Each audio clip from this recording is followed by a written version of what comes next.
ഞാൻ യക്ഷിണി. നീ തേടി വന്ന മരണം. ശാന്തമായ രാത്രി.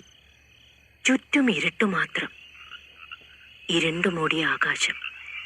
മോഹൻ അയാളുടെ നാട്ടിലേക്ക് പോകാനായി കബനി നദി കടക്കുകയായിരുന്നു. ഈ സമയത്ത് നദിക്കരയിൽ വരുന്നത് തന്നെ ആപത്താണ്. എന്നാലും ഇന്നിപ്പോൾ വേറെ വഴിയില്ലാഞ്ഞിട്ടല്ലേ, കുഴപ്പമൊന്നും ഉണ്ടാവില്ല. മോഹൻ സ്വയം ആശ്വസിച്ചു. ഇന്നത്തെ രാത്രി അവന് സ്വന്തം നാട്ടിലെത്തിയേ പറ്റൂ. കാരണം അവൻ കാത്തിരുന്ന, കൊതിയോടെ നോക്കിയിരുന്ന ഒരു കാര്യം ഇന്ന് നടക്കും. അവന്റെ കാമുകി സിന്ധുവിന്റെ വീട്ടുകാർ ദൂരെ എങ്ങോട്ടോ പോയിരിക്കുകയാണ്. അതുകൊണ്ട് തന്നെ സിന്ധു വീട്ടിൽ തനിച്ചാണ്. ഇന്ന് പോയാൽ അവൻ അവളെ നേരിൽ കാണാം. ആരുടെയും ശല്യമില്ലാതെ അവർക്കൊരുപാട് നേരം സംസാരിച്ചിരിക്കാം. അതുകൊണ്ട് അവൾ ആരും അറിയാതെ അവനോട് അങ്ങോട്ട് വരാൻ പറഞ്ഞിരിക്കുകയാണ്. അവളാണെങ്കിൽ കുറച്ചു നേരമായി ഫോണിൽ നിർത്താതെ വിളിച്ചുകൊണ്ടിരിക്കുന്നു.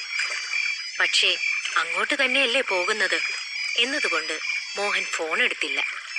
മാത്രവുമല്ല, നദി കടന്നാണ് അവൻ വരുന്നതെന്നറിഞ്ഞാൽ ഒരുപക്ഷെ അവൾ പേടിക്കും.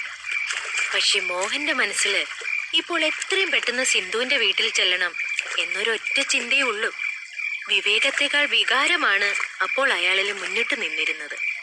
മോഹൻ നദി കടക്കാൻ തുടങ്ങിയപ്പോൾ തന്നെ ആകാശത്ത് പെട്ടെന്നൊരു ഇടിവെട്ടി. എന്തോ ഒരു ദുസൂചന പോലെ അങ്ങ് ദൂരെയായി നായ്ക്കളുടെ ഓരിയിടലും കേൾക്കാമായിരുന്നു. പക്ഷേ അതൊന്നും മോഹൻ കാര്യമാക്കിയില്ല. അപ്പോഴാണ് മോഹൻ ഒരു കൊലുസിന്റെ കിലുക്കം കേട്ടത്. ആരോ തന്റെ അടുത്തേക്ക് നടന്നു വരുന്നത് പോലെ. പക്ഷേ അവൻ തിരിഞ്ഞവിടെ എല്ലാം നോക്കിയിട്ടും ആരെയും കണ്ടില്ല താനും. ഒരു നിമിഷം തനിക്ക് തോന്നിയതാവുമോ എന്നവൻ ശങ്കിച്ചു. ഒരു ചെറിയ ഭയം അവനിൽ ഉടലെടുത്തു. അവൻ വേഗത്തിൽ നടക്കാൻ തുടങ്ങി. എങ്കിലും അവൻ അടുത്തടുത്തു വരുന്ന ആ ശബ്ദത്തിലേക്ക് ഇടയ്ക്കിടെ ശ്രദ്ധ പായിച്ചിരുന്നു. പെട്ടെന്നാണ് അവന്റെ മുൻപിലേക്ക് ഒരു നിഴൽ രൂപം പ്രത്യക്ഷപ്പെട്ടത്. മോഹൻ ഒരു നിമിഷത്തേക്ക് നിശ്ചലനായി കണ്ണടച്ച് നിന്നുപോയി. ഒന്ന് പേടിച്ച് കരയാനായി അവന്റെ തൊണ്ടയിൽ നിന്നും ഒരു തരി ശബ്ദം പോലും വെളിയിൽ വന്നില്ല. കണ്ണുമടച്ച് നാമം ജപിച്ച് അവൻ അവിടെ തന്നെ ഒരു ശില കണക്ക് നിന്നു. കുറെ നേരമായിട്ടും ഒന്നും സംഭവിക്കാത്തത് കൊണ്ട് അവൻ പതിയെ ഒരു കണ്ണ് തുറന്നു. അവിടെ അതാ ആ നിഴൽ മാത്രമേ ഉള്ളൂ. അത് അവന്റെ അടുത്തേക്ക് വരുന്നില്ല, അവിടെ തന്നെ നിൽക്കുകയാണ്. ഓഹോ, അപ്പോൾ ഇതത്ര അപകടകാരിയല്ല, മോഹൻ ആശ്വാസത്തോടെ പറഞ്ഞുകൊണ്ട് ആ നിഴലിന്റെ അടുത്തേക്ക് ചെന്നു. അടുത്തെത്താറായപ്പോൾ അവൻ ടോർച്ചടിച്ചൊന്ന് നോക്കി.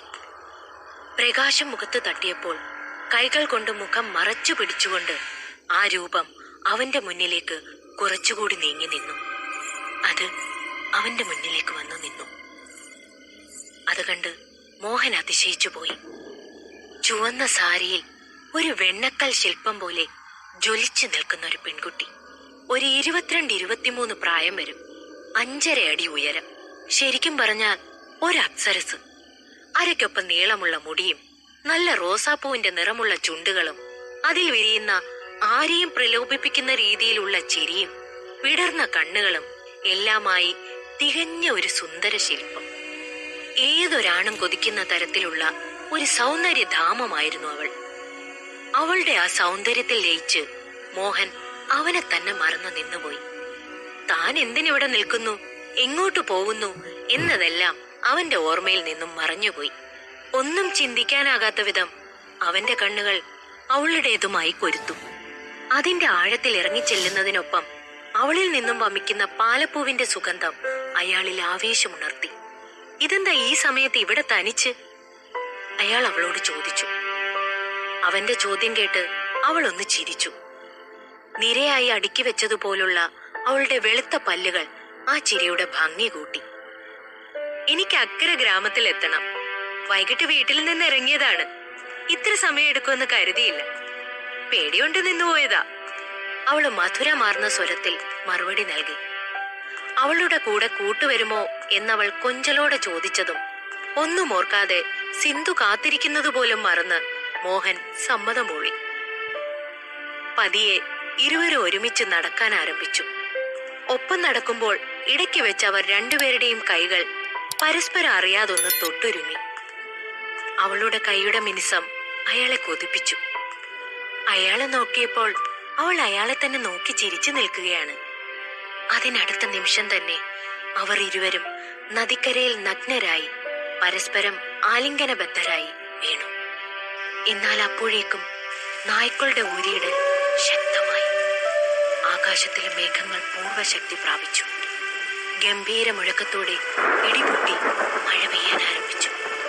മഴത്തുള്ളികൾ തന്റെ മേലെ പതിക്കുമ്പോഴും മോഹൻ അതൊന്നും കാര്യമാക്കിയില്ല.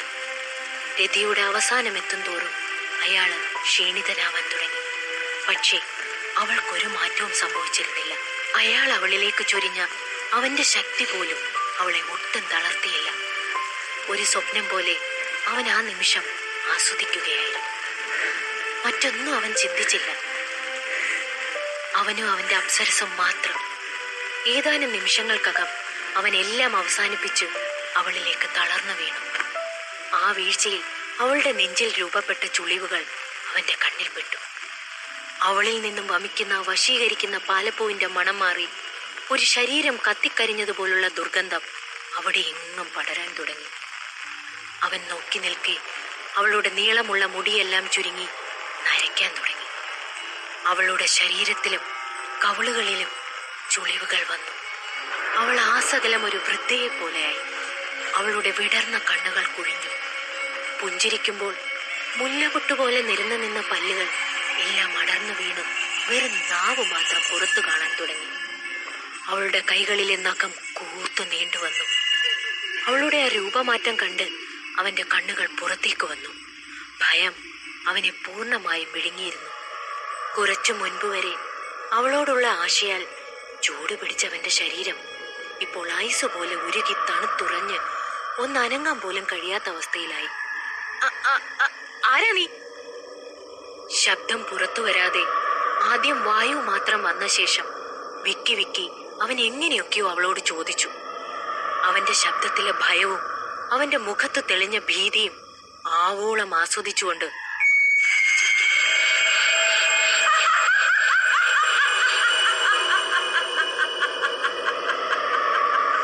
ഞാൻ ആരാണെന്നോ നിനക്കറിയണ്ടേ? ഞാനാണ് യക്ഷിണി. നീ തേടി വന്ന് സ്വയം വിളിച്ചു വരുത്തിയ നിന്റെ സ്വന്തം മരണം.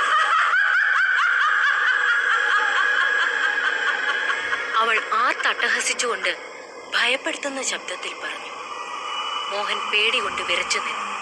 അവളുടെ കൈകൾ തന്റെ നേർക്ക് വന്നതും അവൻ ഉറക്കെ അലറിക്കരഞ്ഞു. കുറച്ചു നേരങ്ങൾക്ക് ശേഷം അവന്റെ ശബ്ദമൊന്നും കേൾക്കാതെയായി. യക്ഷിണി ആകാശത്ത് നോക്കി ഉറക്ക പൊട്ടിച്ചിരിച്ചു.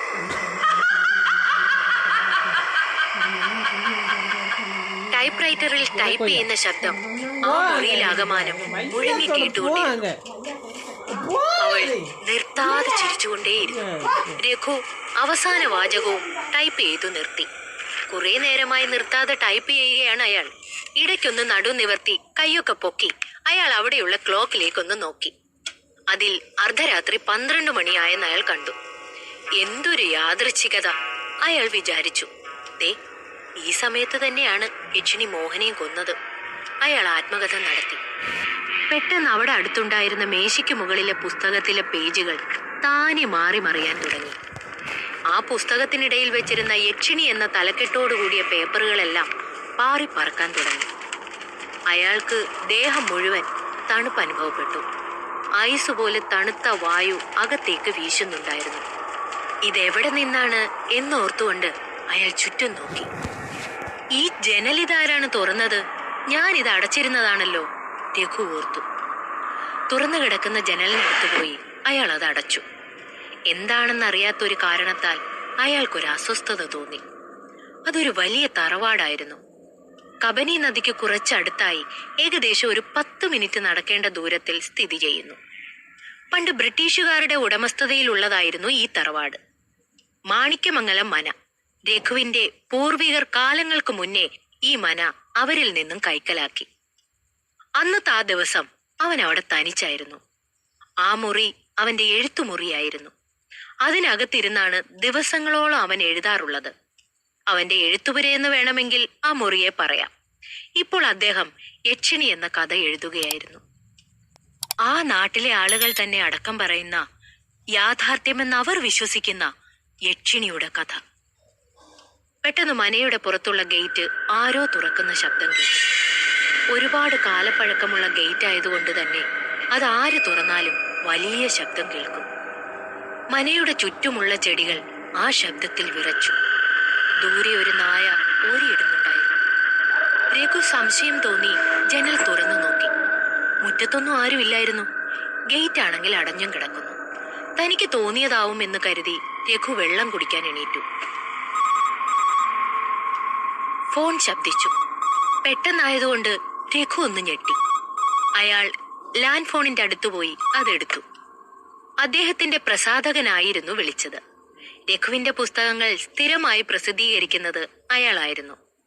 ഇടയ്ക്കിടെ വിളിച്ച് അയാൾ പുസ്തകത്തിന്റെ പുരോഗതിയെക്കുറിച്ച് അന്വേഷിക്കുന്നത് പതിവാണ്. സർ, നേരത്തെ വിളിച്ചിരുന്നല്ലേ? ഞാൻ കുറച്ച് തിരക്കിലായിപ്പോയി. ഇപ്പോഴാണൊന്ന് ഫ്രീ ആയത്. സമയം നോക്കിയപ്പോ വൈകിപ്പോയി.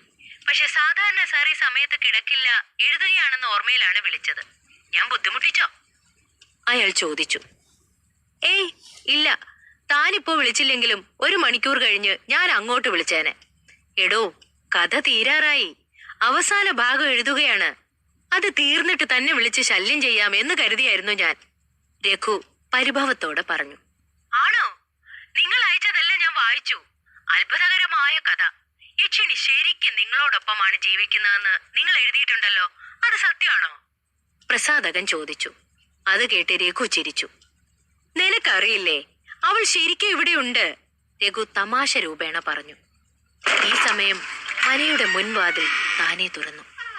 അവിടുത്തെ ജനലുകൾ തുടർച്ചയായി അടഞ്ഞും തുറന്നും ശബ്ദം കേൾക്കാൻ തുടങ്ങി. ഒരു നിഴൽ അകത്തേക്ക് പ്രവേശിച്ചു. അതിനെ അനുസരിച്ചെന്നോണം അവിടുത്തെ ജനലുകൾ കൊട്ടിയടയ്ക്കപ്പെട്ടു. രഘു ഇതൊന്നും അറിയാതെ ഫോണിൽ മുഴുകി നിൽക്കുകയായിരുന്നു. അപ്പോൾ ഇത്രയും സുന്ദരിയായ യക്ഷിണിക്കൊപ്പം താമസിച്ചുകൊണ്ട് അവിടെ എന്താ പരിപാടി? പ്രസാധകൻ ചിരിച്ചുകൊണ്ട് ചോദിച്ചു. ഞാനൊന്നും ചെയ്യുന്നില്ല, അവൾ മാത്രമാണ് എല്ലാം ചെയ്യുന്നത്, രഘു പറഞ്ഞു. രണ്ടുപേരും ഒപ്പം ചിരിച്ചു. സത്യം പറയ്, ആരാണ് ശരിക്കും ഈ യക്ഷിണി? അവളെപ്പറ്റി നിങ്ങൾ എങ്ങനെയാണ് ഇത്ര ആധികാരികമായി എഴുതുന്നത്? പ്രസാധകൻ ചോദിച്ചു. കാരണം എനിക്കവളെ നന്നായി അറിയാം, രഘു മറുപടി പറഞ്ഞു. അപ്പോഴേക്കും അവിടുത്തെ ലൈറ്റ് എല്ലാം മിന്നിത്തെളിയാൻ തുടങ്ങി. കറണ്ടും പോയി. ലാൻഡ് ഫോണിന്റെ ലൈൻ കട്ടാവുകയും ചെയ്തു. രഘു ഞെട്ടിപ്പോയി. അവൻ പതുക്കെ പുറത്തേക്ക് നീങ്ങി. ഹാളിലെ മേശവലിപ്പ് തുറന്ന് മെഴുകുതിരി തിരിയാൻ തുടങ്ങി. കുറെ നേരം തിരിഞ്ഞതിന് ശേഷം അയാൾക്കൊരു മെഴുകുതിരി കിട്ടി. അയാൾ അത് കത്തിച്ചതും പെട്ടെന്ന് അയാളുടെ കഴുത്തിൽ ഒരു ചുടുനിശ്വാസം അനുഭവപ്പെട്ടു. അയാൾ മെല്ലെ തിരിഞ്ഞു നോക്കി.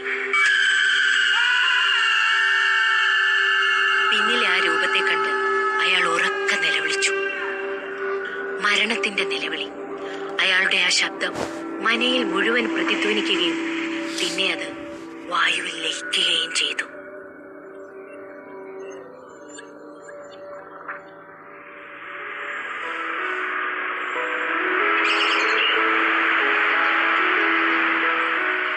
വർഷങ്ങൾക്ക് ശേഷം കാക്കനാട് കൊച്ചി. ആദിത്യൻ പോകാനുള്ള ഒരുക്കങ്ങളിലായിരുന്നു. അവൻ അവന്റെ നാട്ടിലേക്ക്, അതായത് മാണിക്യമംഗലം മനയിലേക്ക് തിരിച്ചു പോവുകയാണ്. കുറെ വർഷങ്ങളായി അവൻ കൊച്ചിയിൽ താമസിക്കാൻ തുടങ്ങിയിട്ട്. നന്നേ ചെറുപ്പത്തിൽ, കൃത്യമായി പറഞ്ഞാൽ അവന്റെ 11ാം വയസ്സിലാണ് ഇവിടെ വന്നത്. ഇപ്പോൾ അവന് കൊച്ചി ശരിക്കും മടുത്തു തുടങ്ങിയിരിക്കുന്നു. കഴിഞ്ഞ ഒരാഴ്ചയായി അവനെല്ലാം നഷ്ടപ്പെട്ടിരുന്നു. അവനേറെ പ്രിയപ്പെട്ടതെല്ലാം അവനിൽ നിന്നും നഷ്ടപ്പെട്ടു പോയിരുന്നു. കൃത്യമായി പറഞ്ഞാൽ അവന്റെ 24ാം പിറന്നാൾ ദിവസം. അന്നവന് വല്ലാത്തൊരു ദിവസമായിരുന്നു. ബർത്ത്ഡേക്ക് അവനൊരു സർപ്രൈസ് കൊടുക്കാനായി അവനോട് ബീച്ചിലേക്ക് വരാൻ പറഞ്ഞതാണ് അനന്യ, അവന്റെ ഗേൾഫ്രണ്ട്. അവൻ എത്തുന്നതിന് മുൻപെത്താൻ അനന്യക്ക് സാധിച്ചില്ല. അവൾ ട്രാഫിക് ബ്ലോക്കിൽ പെട്ടുപോയി. ബീച്ചിലെത്തിയ ആദി അനന്യയെ കാത്തു നിന്നപ്പോഴാണ് അവളെ പോലെ ഒരു പെൺകുട്ടിയെ അവിടെ കാണാനിടയായത്. അനന്യയാണെന്ന് കരുതി അവൻ അവളുടെ അടുത്തേക്ക് പോയി. ബീച്ചിൽ തിരമാലയിലേക്ക് നോക്കി ചിരിച്ച് ഓടിക്കളിക്കുകയായിരുന്നു അവൾ. അവൾ ധരിച്ചിരുന്ന ആ ചുവന്ന സിൽക്ക് സാരി പൂർണ്ണമായും നനഞ്ഞിരുന്നു. അവളുടെ ചിരി ആരെയും ആകർഷിക്കുന്ന തരത്തിലുള്ളതായിരുന്നു.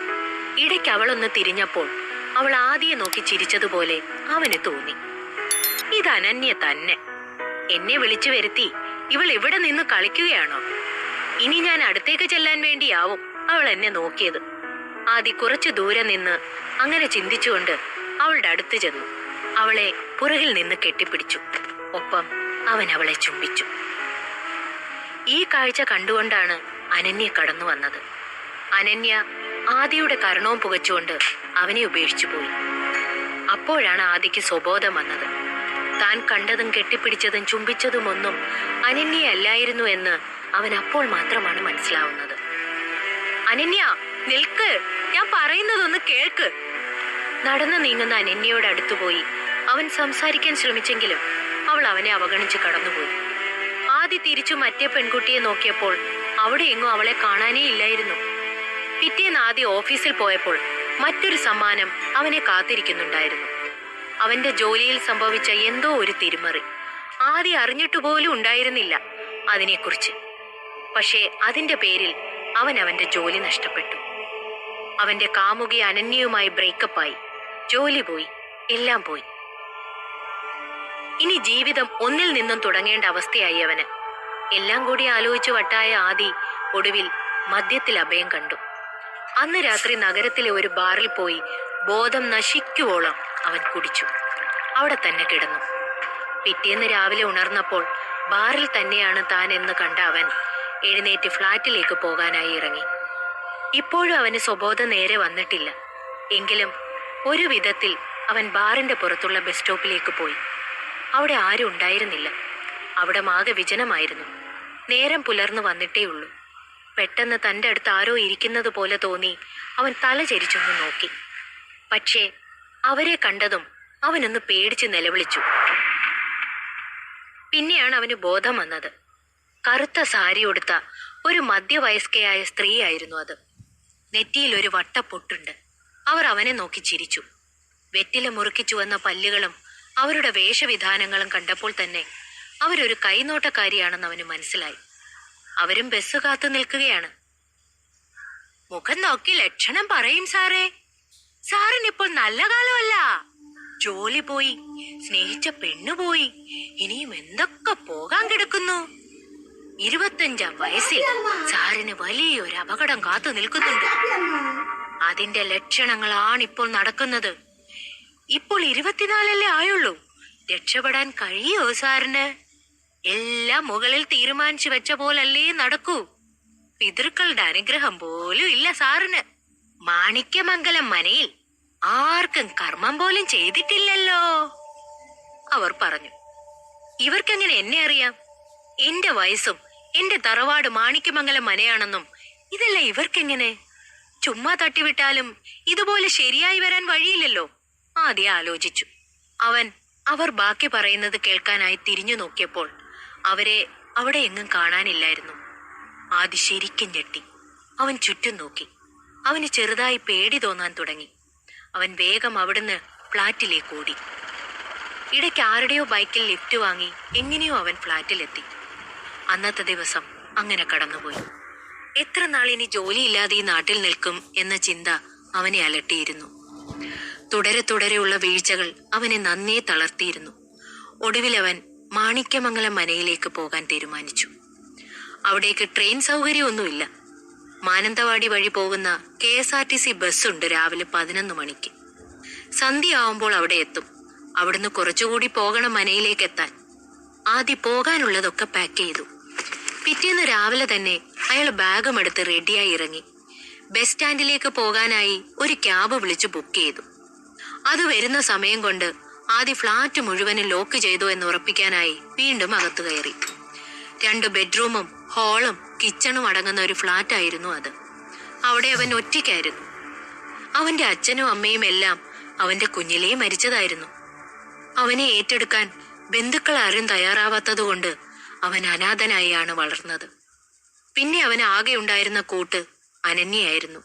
അവളും ഇപ്പോൾ അവനെ ഉപേക്ഷിച്ചു. ആദ്യം എല്ലാ റൂമും ക്ലോസ് ചെയ്ത് ബാൽക്കണി അടയ്ക്കാനായി ചെന്നു. അപ്പോഴാണ് അപ്പുറത്തെ അപ്പാർട്ട്മെന്റിലെ ടെറസിലെ പാരപ്പറ്റിനടുത്തിരിക്കുന്ന ചുവന്ന സാരി ഉടുത്ത ഒരു പെൺകുട്ടി അവൻ കണ്ടത്. ഇവളെ ഞാൻ എവിടെയോ കണ്ടിട്ടുണ്ട്, അയാൾ ഓർത്തു. അവൾ എന്തോ ആലോചിച്ചിരിക്കുകയായിരുന്നു അവിടെ.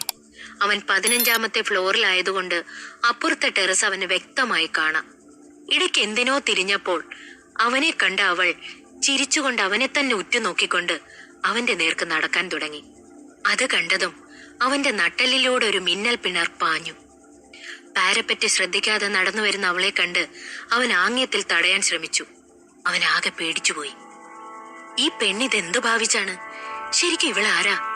ഇവളെയല്ലേ ഞാനന്ന് ബീച്ചിൽ കണ്ടത്? ആദി ഓർത്തു.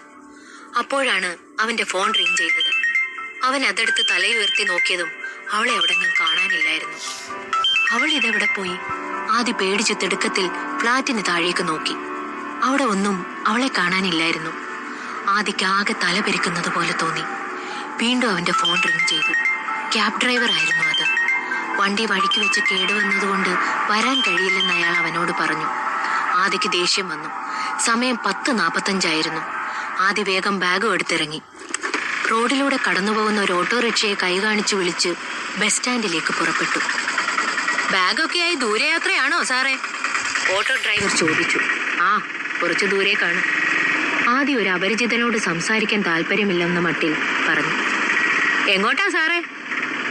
ആ ഓട്ടോ ഡ്രൈവർ അവനെ വിടാനുള്ള ലക്ഷണമില്ലെന്ന് തോന്നുന്നു. വയനാട്ടിൽ കുറുവ ദ്വീപിലേക്ക്. ആദി സ്വല്പം ഗൗരവത്തിൽ മറുപടി പറഞ്ഞു. ആഹാ, എനിക്കറിയാം. എന്റെ നാടും അതിനടുത്താണ്. സാർ അവിടുത്തുകാരനാണോ അതോ വല്ല ടൂറും ആണോ? ഡ്രൈവർ ചോദിച്ചു. രണ്ടും ഉണ്ട്. ഞാൻ ജനിച്ചു വളർന്നത് അവിടെയാണ്. പിന്നെ വർഷങ്ങൾ കഴിഞ്ഞപ്പോൾ ഫാമിലിയായി ഇങ്ങോട്ടേക്ക് ഷിഫ്റ്റ് ചെയ്തു, ആദി പറഞ്ഞു. ഒരേ നാട്ടുകാരാണെന്നറിഞ്ഞപ്പോൾ അവന്റെ മുഖത്തെ താല്പര്യമില്ലായ്മ പാടെ മറഞ്ഞു.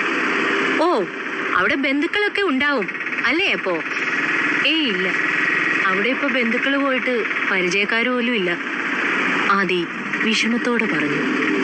അപ്പൊ സാർ എവിടെ താമസിക്കും? ഹോം സ്റ്റേ ബുക്ക് ചെയ്തിട്ടുണ്ടോ? ഓട്ടോ ഡ്രൈവർ ചോദിച്ചു. ഏയ്, അതൊന്നും ആവശ്യമില്ല. എന്റെ തറവാടുണ്ട് അവിടെ, മാണിക്യമംഗലം മന. അറിയോ? ആദി ചോദിച്ചു. മറ്റേ യക്ഷിണി അലഞ്ഞു തിരിയുന്ന മനയോ? ഓട്ടോ ഡ്രൈവർ ഞെട്ടലോടെ ചോദിച്ചു. ആദി ഒരു നിമിഷം സംശയിച്ചു. ഇയാൾക്കെങ്ങനെ അവളെ പറ്റി അറിയാം? ഞാൻ കേട്ടിട്ടുണ്ട് യക്ഷിണിയെ പറ്റിയൊക്കെ. എന്റെ നാടിനടുത്താണ് ഈ യക്ഷിണിയുടെ നാട്. ആദിയുടെ മുഖഭാവം കണ്ട് അയാൾ പറഞ്ഞു. ചേട്ടന് യക്ഷിണിയെ പറ്റി എന്താ അറിയാവുന്നത്? ആദി ചോദിച്ചു. അത് ഞാൻ കേട്ടിട്ടുള്ളത് ഈ യക്ഷിണി കബനി നദീ തീരത്ത് അലഞ്ഞു നടക്കുന്നവളാണെന്നാണ്. രാത്രികാലങ്ങളിൽ നദിയുടെയോ മനയുടെയോ പരിസരത്ത് വരുന്ന യുവാക്കളെ കൊന്ന് അവൾ അവരുടെ രക്തം കുടിക്കാറുണ്ടെന്ന് നാട്ടുകാർ പറയുന്നു. പക്ഷെ അത് 13 വർഷം മുമ്പായിരുന്നു കേട്ടോ, ഡ്രൈവർ പറഞ്ഞു. അതെന്താ, ഇപ്പൊ അവൾ ആരെയും കൊല്ലാറില്ലേ? ആദി ചോദിച്ചു. ഇല്ല, 13 വർഷം മുമ്പ് അവൾ പ്രശസ്ത എഴുത്തുകാരനായ രഘുനാഥിനെ കൊന്നു. അയാളായിരുന്നു അവളുടെ അവസാനത്തെ ഇര. മുറിയിലാകെ രക്തം ചിതറി കിടന്നിട്ടും മൃതദേഹം പോലും കണ്ടെത്താനായിരുന്നില്ല, ഡ്രൈവർ പറഞ്ഞു. എനിക്കറിയാത്, എനിക്കല്ലാതെ മറ്റാർക്കറിയാനാണ്, ആദി പറഞ്ഞു. എന്താ പറഞ്ഞേ? ഡ്രൈവർ സംശയത്തോടെ ചോദിച്ചു. ഞാൻ ആ രഘുവിന്റെ മകനാണ്. ആദിയുടെ ശബ്ദം ഇടറിയിരുന്നു.